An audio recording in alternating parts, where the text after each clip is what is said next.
So, given all the issues in the news recently involving race, be it Trayvon Martin, be it the Supreme Court striking down key provisions of the Civil Rights Act, and the controversy with Paula Deen, I felt it might be pertinent to make a couple videos, just express my opinion on these subjects and see what other people think.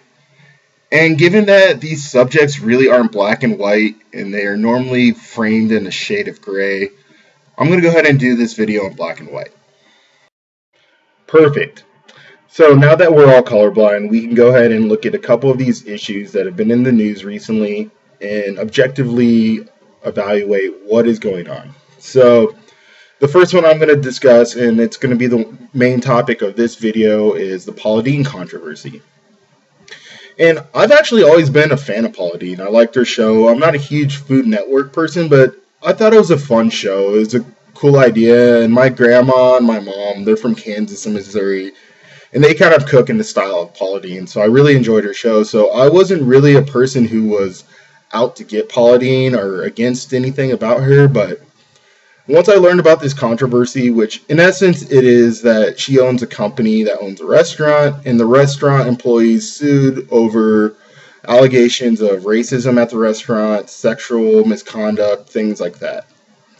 And this really kind of drew my attention when I saw a video of her on the Today Show where she was crying. So I'm going to go ahead and show that clip, and then I'll go ahead and evaluate it a little more after that.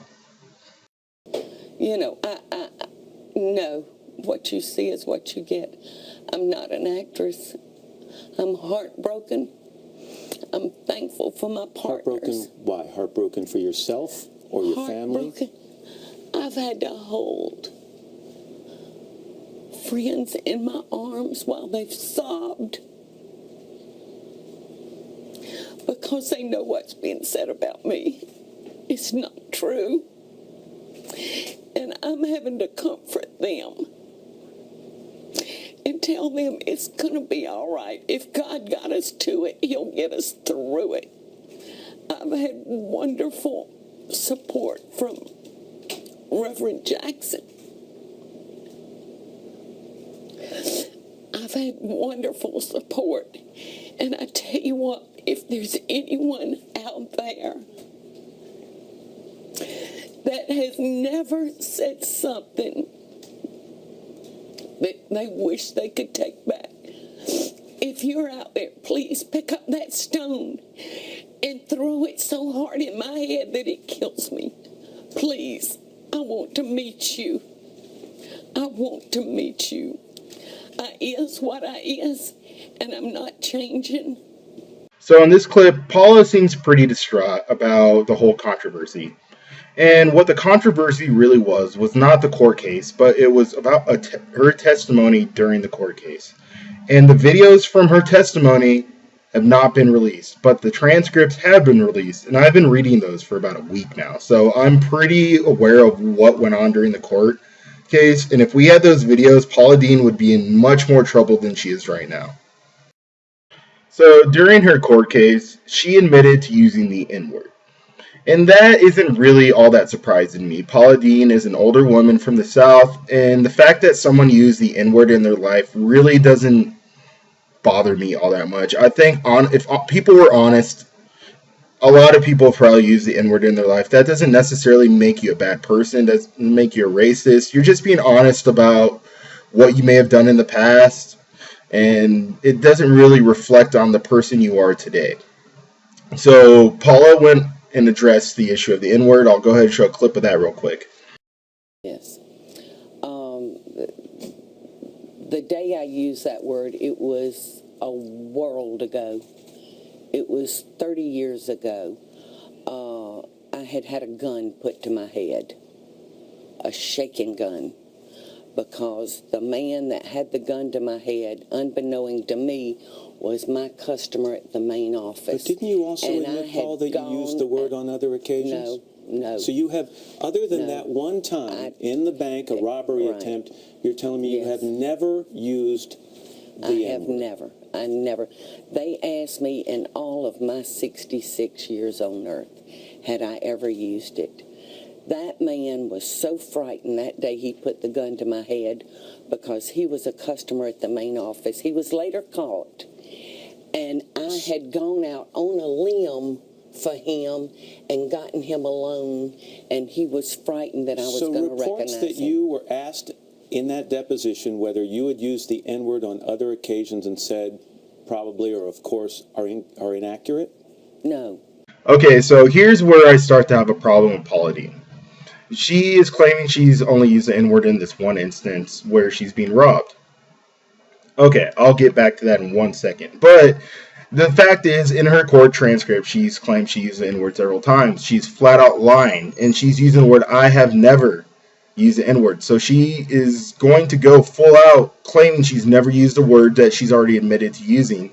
And Matt kind of points that out, and then she contradicts herself, admitting she's used the N-word in other situations. Okay, back to the robbery example.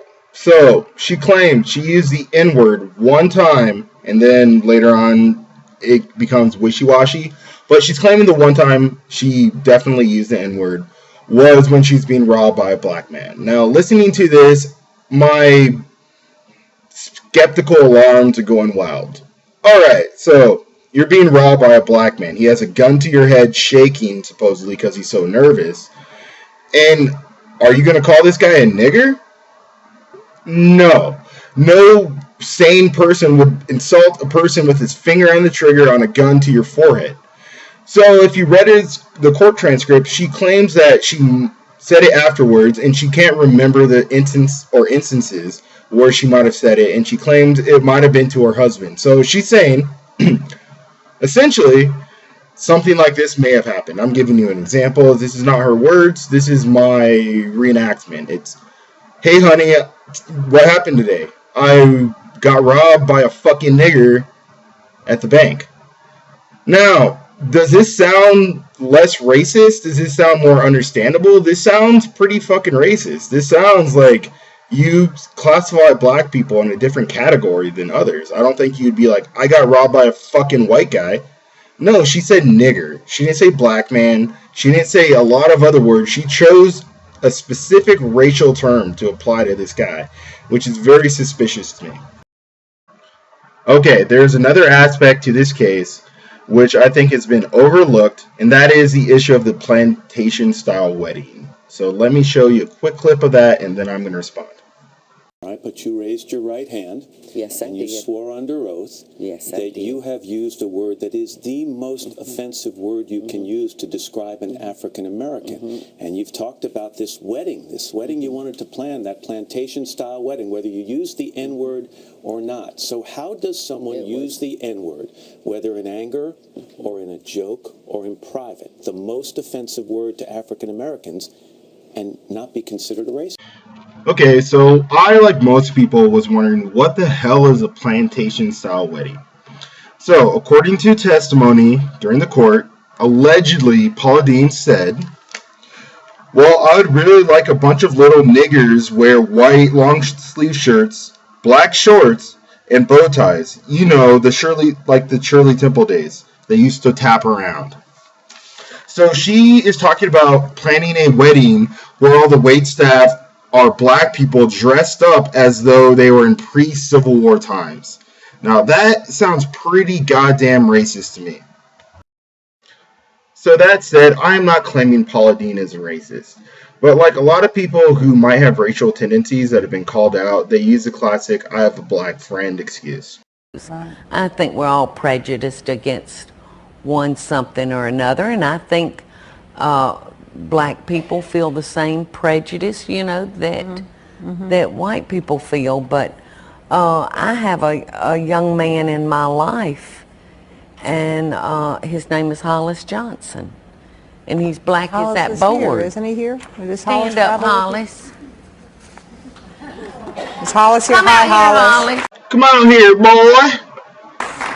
We can't see you standing against that dark board. Welcome to New York City. All right. Welcome to the South. Hi, Hollis. But I tell people, this is my son by another father. Yeah. Now, here's a likely-looking hand, a prime young buck, just picked from the trees. Bright as a monkey. Good bones, sinew. Wanted free of defect. Good teeth, good for Carolina rice. Virginia tobacco, Maryland corn. Pull like an ox and carry like a mule. Step up, see for yourself, gentlemen.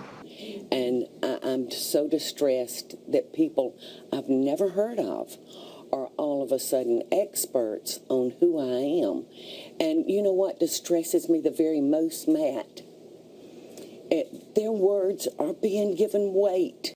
Okay, so that's just kind of my opinion on Paula Deen. That's my diatribe. You can take it either way. I'm not necessarily totally against Paula Deen, but I think the way she's acted and what she says kind of contradicts the position she's trying to take. I'm not advocating to boycott Paula Deen. I'm not advocating to do anything against Paula Deen. But based on what she said and the way she acts, I am very suspicious as to what she really thinks about black people.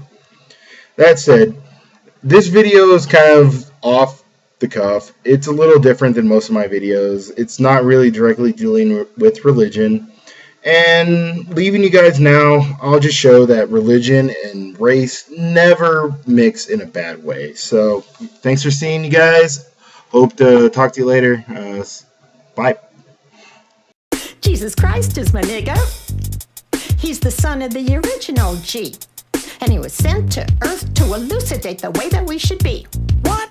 Like if another MC says you're a freak, you're a lame butt rapper and your rhymes are weak. I don't get mad and I don't critique. I forgive him and turn the other cheek. I don't blaspheme and I don't brag. I don't cuss and my pants don't sag. I do exude a little Christian swag and I'm proud to be an American. Jesus Christ is a nigga.